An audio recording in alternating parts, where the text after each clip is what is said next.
Bom, falando um pouco sobre índices, no MongoDB também existe esse recurso e o objetivo dos índices é evitar que sejam realizados os famosos full, no caso aqui do MongoDB, collection scans, ou seja, varreduras completas numa coleção para responder uma determinada consulta. Tá? Existem consultas onde são solicitados somente um, dois, alguns poucos documentos. Então, para evitar fazer com que toda a coleção seja percorrida para responder aquela consulta, um índice pode ser utilizado. No MongoDB, assim como, por exemplo, no Oracle, os índices eles são estruturas de dados adicionais que são implementadas como árvore B. Então, no momento em que é criado um índice para um campo de uma coleção, vai existir a estrutura de dados da coleção e uma estrutura de dados a mais que vai representar o índice para aquela coluna ao qual foi criada uma forma de acesso mais rápido. Quando se cria um índice, esse índice vai ser composto por dados, tá? Os dados referentes à coluna ao qual ao campo ao qual o índice foi criado, vão ser colocados nessa árvore B. Tá? Os dados ficam armazenados, os dados daquele campo ficam armazenados de forma ordenada, tá? O que facilita a execução de consultas que utilizam filtros de igualdade e baseado em faixas, certo? Considerando o campo ao qual o índice foi criado. Aqui a gente tem um exemplo. Existe um índice no campo score da coleção users. Então, todos os valores dos campos referentes aos documentos dessa coleção, eles são colocados aqui. Essa linha azul está representando a árvore B. Evidentemente, o desenho de uma árvore é um pouco diferente desse aí, mas está representando uma árvore B. E como a gente pode observar, todos os valores deste campo, eles ficam ordenados. Existe um valor mínimo e um valor máximo, tá, nessa faixa, e todos os valores existentes para documentos, todos os valores existentes para esse campo nos documentos, eles ficam ordenados. Então, existe algum documento que tem um score 18, existe algum documento que tem um score 30, 45, 75 e assim sucessivamente. Tá? Associado a cada valor, 18, 30, 45, 75, existe tipo endereço de um documento naquela coleção. Então, ao ter acesso ao valor 18, automaticamente ao lado do valor 18 existe o endereço para acessar o documento que contém aquele valor 18 no campo score. Para criar índices no MongoDB é utilizado o comando createIndex. Tá? Então é dbcollection.createIndex. Eu coloquei esse aqui bem detalhado, bem em fonte maior, porque ele tem que ser com a letra maiúscula. Se for com a letra minúscula, o MongoDB acusa um erro de sintaxe. Okay? Então, o que é que a gente passa como parâmetro para o createIndex? Os campos, tá? Os quais vão ser criados no índice. Pode ser se for um índice simples, só é um campo. Se for um índice composto, 2 ou mais campos. Ao lado de cada campo a gente coloca a ordem. Essa ordem vai indicar se vai ser um índice crescente, ou seja, os valores vão estar lá na árvore ordenados de maneira crescente ou decrescente, no caso se for o valor menos 1.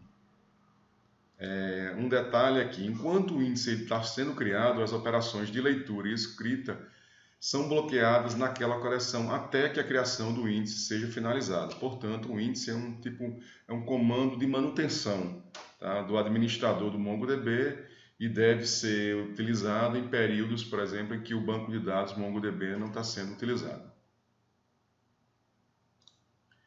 Aqui mais um exemplo. Aqui é um exemplo de um índice simples.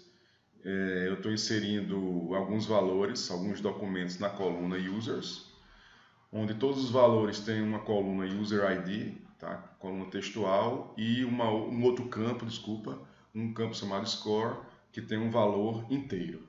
Então, ao criar um índice, veja que o I aqui está maiúsculo, um índice simples na coluna score, é um índice crescente, a gente vai ter uma estrutura como a que eu mostrei em alguns slides anteriores.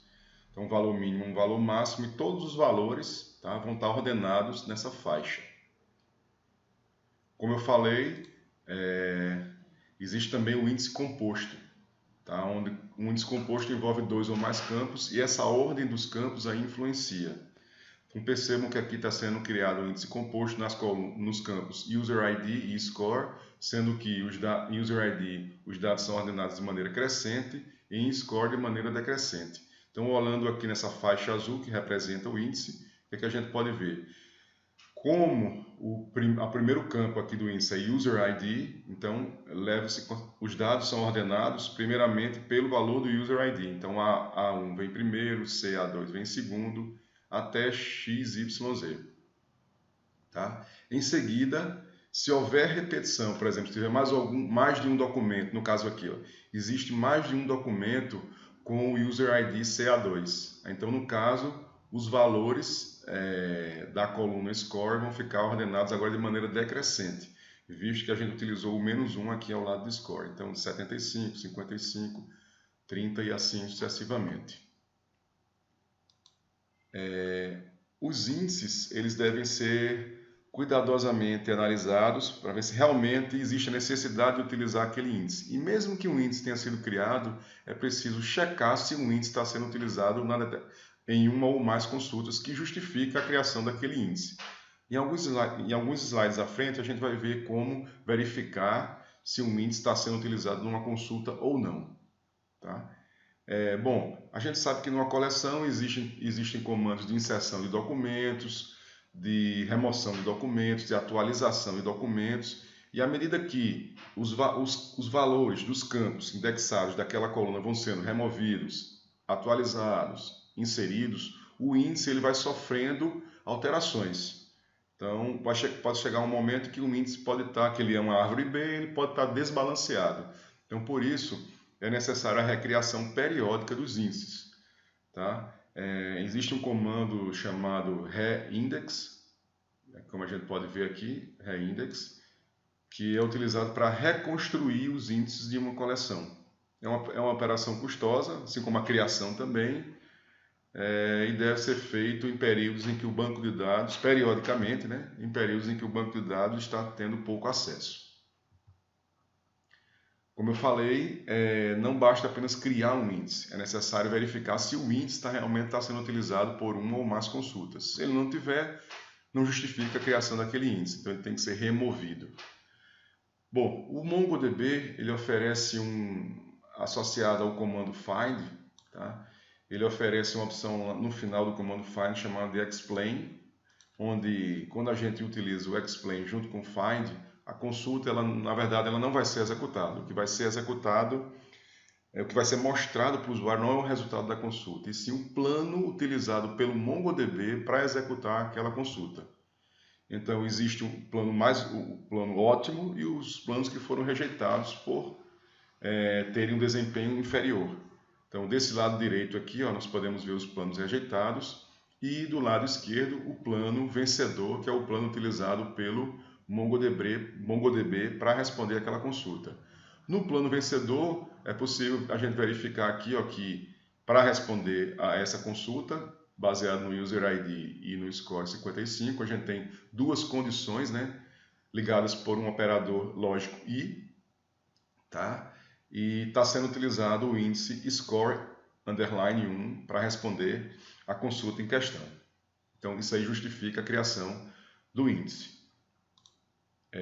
Se a gente quiser listar todos os índices de uma coleção, db.users.getIndexes, tá? Todos os índices são listados, os índices criados explicitamente, tá? E também a gente lembra que aquela coluna que todo documento possui, aquele campo que todo documento possui, que é o underline ID, que identifica unicamente cada documento dentro de uma coleção, ele é em um campo indexado. Tá? Esse índice do underline D, do campo underline D, ele não pode ser removido. Tá? Para remover um índice, db.nome da coleção, .dropIndex. Com índice maiúsculo, a gente tem que passar como parâmetro o nome do índice que a gente quer remover. Ok?